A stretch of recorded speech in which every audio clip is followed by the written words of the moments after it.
आता युतीमध्ये आपण राज्य सरकारच्या एकंदरीत सरकारमध्ये सामील आहोत, पण लोकसभेच्या मध्ये जे काही कार्यकर्त्यांमध्ये जो समन्वय साधायला पाहिजे होता, तो साधल्यामुळं कार्यकर्ते सगळे चिडलेले आहे. मतदाराच्या भूमिकेमध्येच प्रहारला पाहण्याचं त्यांची एकंदरीत राजकीय भूमिका जी काही भाजपची आहे, त्या विरोधात कार्यकर्त्यांचा रोष आहे. त्या सगळ्या संदर्भात आज आमची बैठक आहे. आज इथे 4 वाजता बैठक होईल. नंतर नांदेडला 29 तारखेला 2 वाजता नांदेडला आहे.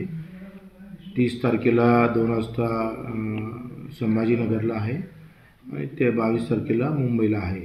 नंतर उर्वरित पश्चिम महाराष्ट्र आणि खानदेश असं बैठक घेऊन चांगल्या उमेदवाराच्या शोधात आम्ही आहोत. चांगला उमेदवार भेटला किंवा एखादा कुठल्याही पार्टीचा उमेदवार असेल तर त्याला कशा पद्धतीनं चांगला उमेदवार असेल जो शेतकरी आणि शेतमजुरांच्या बाबतीत या सगळ्या बाबतीत पुढाकार घेईल, अशा उमेदवाराला वेळ पडली तर आम्ही पाठिंबा देऊ.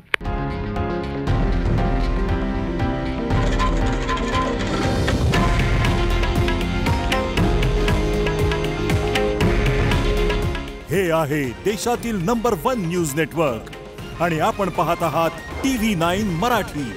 काळजी तुमची, हित महाराष्ट्राचं.